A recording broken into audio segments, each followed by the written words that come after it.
Baik, terima kasih atas pertanyaannya. Mungkin saya ceritakan dulu kondisi Tuan MF sebelum kondisi sebelum meninggal. Jadi memang sebulan ini kan memang pasien Tuan MF ini memang sudah mulai tidak bisa tidur terlentang. Artinya memang sudah mulai ada masalah medis yang cukup serius terkait dengan masalah kardiorespirasi atau masalah paru-paru dan masalah jantungnya. Dan kemudian sebenarnya Tuan MF ini sekitar beberapa bulan yang lalu sudah disarankan juga untuk ke rumah sakit terkait dengan kaki yang sebelah kanannya yang memang ada infeksi. Namun beliau masih belum mau untuk ke rumah sakit, sehingga akhirnya kondisinya semakin menurun sehingga beliau dibawa ke rumah sakit. Jadi memang kondisi Tuan MF sendiri saat datang ke rumah sakit kami memang kondisinya dalam kondisi yang tidak baik. Kemudian setelah itu Tuan MF setelah di sini sesaknya semakin memberat sehingga membutuhkan bantuan pernafasan. Nah, bantuan pernafasan dipasang ventilator.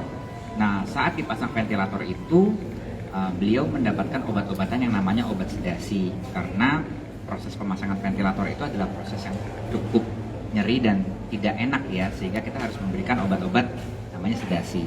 Jadi Tuan MF itu setelah masuk ke RSCM sempat diakses oleh bagian psikiatri, mungkin bukan bagian saya ya.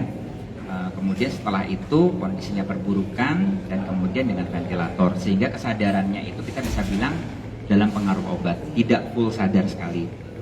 Nah, kemudian dalam perjalanannya ternyata kita lihat infeksi di kakinya itu semakin berat dan juga ada infeksi di bagian paru-parunya. Nah, kemudian infeksi ini kemudian kita bisa bilang menimbulkan kejadian yang namanya shock sepsis yang mungkin sudah dijelaskan tadi ya. Nah, shock sepsis ini adalah suatu keadaan di mana terjadi respon tubuh terhadap infeksi yang berat. Gitu. Nah, infeksi yang berat ini kita atasi dengan pemberian antibiotik. Kemudian ciri-ciri shock sepsis lainnya itu adalah gagalan organ. Jadi dia mulai gagal organ jantungnya, kemudian pembuluh darahnya, tekanan darah mulai turun, ginjalnya bermasalah juga karena shock sepsisnya, namanya septic aki. Kita kemudian lakukan dengan terapi pengganti ginjal bersama dengan Dr. Pringgo, spesialis ginjal hipertensi.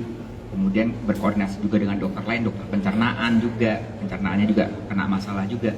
Sehingga kita bisa bilang bahwa akibat dari infeksi tadi itu mengakibatkan kegagalan organ tubuh, namanya MODS, multi organ dysfunction syndrome. Nah, ini yang membuat kondisinya semakin turun.